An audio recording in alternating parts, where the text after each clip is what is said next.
കോഴിക്കോട് കണ്ണാടിക്കൽ മേഖലയിൽ ശക്തമായ വെള്ളക്കെട്ട് തുടരുകയാണ്. മഴ കുറഞ്ഞെങ്കിലും വെള്ളം ഇറങ്ങുന്നില്ല. സാജിദ് അജ്മലിന്റെ റിപ്പോർട്ടിലേക്ക്. കോഴിക്കോട് നഗരത്തിലെ കണ്ണാടിക്കൽ പ്രദേശത്താണ് ഞാനുള്ളത്. ഇവിടെ ഇപ്പോഴും വെള്ളം പൂർണ്ണമായി ഇറങ്ങിയിട്ടില്ല. ഇന്നലെ ആളുകളുടെ അരയ്ക്ക് മുകളിലായി വെള്ളം ഉണ്ടായിരുന്നു. നിലവിൽ വെള്ളം ഇറങ്ങുന്നുണ്ട്, പക്ഷെ അത് വളരെ പതുക്കെയാണ്. ഞാൻ വരുന്ന ആ ഭാഗത്ത് ആ വഴിയിൽ ഉടനീളം മുട്ടിന് മുകളിൽ വെള്ളം ഉണ്ട്. ഇപ്പോഴെന്തായാലും നിരവധി വീടുകൾ, ക്ഷേത്രങ്ങൾ, അതോടൊപ്പം തന്നെ ഫ്ലാറ്റുകളെല്ലാം തന്നെ ഉള്ള ഒരു ഭാഗമാണ്. ഈ ഭാഗത്തേക്കാണ് വെള്ളം ഈ രീതിയിൽ കയറുന്നത്. അതായത് കക്കയം ഡാം തുറന്നതോടുകൂടി പൂനൂർ പുഴയിലേക്ക് കൂടുതൽ വെള്ളം എത്തുകയും പൂനൂർ പുഴയിൽ നിന്ന് ഇവിടെയുള്ള ഈ പാടശേഖരങ്ങളിലേക്ക്, പറമ്പുകളിലേക്ക് എല്ലാം വെള്ളം ഒഴുകിയെത്തുന്നു. ഇത് റോഡ് പൂർണ്ണമായി ഈ തടസ്സപ്പെടുന്ന രീതിയിലേക്ക് വെള്ളം കയറുകയും പിന്നീട് മഴ നിൽക്കുമ്പോൾ വളരെ പതുക്കെ വെള്ളം ഇറങ്ങിക്കൊണ്ടിരിക്കുകയാണ്. ചില ആളുകൾ ഇവിടെ ഉണ്ട്. നിങ്ങൾ ഈ ഫ്ലാറ്റിലുള്ള ആളാണോ? ഇല്ല, ഞാൻ ഫ്ലാറ്റിലുള്ള ആളല്ല. ഞാൻ നമ്മളെ സുഹൃത്തിൻ്റെ വീട് ഇവിടെ ഉണ്ട്. അപ്പോൾ അവരെ രാത്രിയിൽ ആ വീട്ടിലേക്ക് വെള്ളം കയറുന്നു എന്ന് പറഞ്ഞ സമയത്ത് രാത്രി ഞങ്ങൾ ഒരു 8 മണിക്ക് ഇവിടെ വന്നതാണ്. അപ്പോൾ ഞാൻ ബൈക്കായിട്ട് വരുമ്പോൾ ഇവിടെ ചെറിയൊരു വെള്ളം ഉണ്ടായിരുന്നു. അപ്പോൾ ഞാൻ വണ്ടി ഇങ്ങോട്ട് കയറ്റി ആ സുഹൃത്തിൻ്റെ വീട്ടിൽ പോയി അവരൊക്കെ കാര്യങ്ങളൊക്കെ ചെയ്ത് തിരിച്ച് രാത്രി ഒരു 12 മണിക്കും കൂടി വരുമ്പോഴത്തേക്കും കൂടി വരാൻ പറ്റുന്നില്ല. അത്രയും വെള്ളം ഇവിടെ നിറഞ്ഞു ഒഴുകിപ്പോയി. അതാണ് ഇവിടുത്തെ അവസ്ഥ. അതായത് ഇപ്പോൾ കാണുന്നതിൻ്റെ ഇരട്ടി വെള്ളം ഉണ്ടായിരുന്നു ഇവിടേക്ക്. ഇപ്പോഴും തന്നെ ഞാൻ ബൈക്ക് എടുക്കാൻ വന്നതാണ് എൻ്റെ ജോലിക്ക് പോകാൻ വേണ്ടിയിട്ട്. പക്ഷേ ബൈക്ക് എടുക്കാൻ പറ്റില്ല. ഇപ്പോഴും ഒരു അരക്കി വെള്ളം ഗേറ്റിൻ്റെ അടുത്തുണ്ട്. റോഡിലൂടെ ബൈക്ക് കൊണ്ടുപോയി കഴിഞ്ഞാൽ പിന്നീട് അത് ഉപയോഗിക്കാൻ പറ്റാത്ത സാഹചര്യത്തിലേക്ക് പോകും. തീർച്ചയായിട്ടും. കാരണം വെച്ചാൽ അതിലുള്ള സൈലൻസറിലൊക്കെ വെള്ളം കയറി കഴിഞ്ഞാൽ പിന്നെ അത് ഉപയോഗിക്കാനുള്ള ഭയങ്കര ബുദ്ധിമുട്ടായി വരും. നമ്മൾ സുഹൃത്താണ് എന്നെ രാവിലെ എന്നിപ്പോൾ ഇവിടെ കൂട്ടി കൊണ്ടുവരും, വണ്ടി എടുക്കാൻ പറ്റുമോ നോക്കാൻ വേണ്ടിയിട്ട്.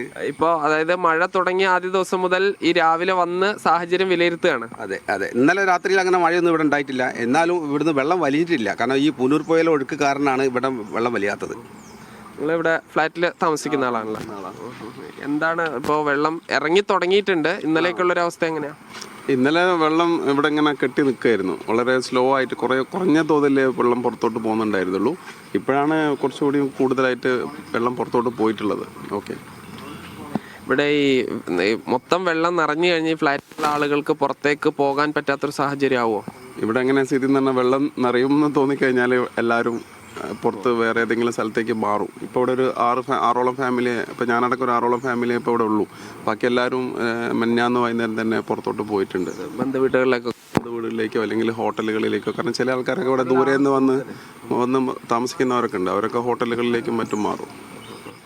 ഇതാണ് ഇവിടെ ഒരു ഫ്ലാറ്റാണ്. ഈ ഫ്ലാറ്റ് സമുച്ചയത്തിലുള്ള ആളുകൾ, ഇവിടെ വാടകയ്ക്ക് താമസിക്കുന്ന ആളുകൾ, ഫ്ലാറ്റ് വിലയ്ക്ക് വാങ്ങി താമസിക്കുന്ന ആളുകളൊക്കെ ഉണ്ട്. അവർ ഈ സുരക്ഷിതമായ സ്ഥലത്തേക്ക് മാറും. നഗരത്തിലെ ഹോട്ടലുകളിലേക്ക് വാടകയ്ക്ക് മാറും.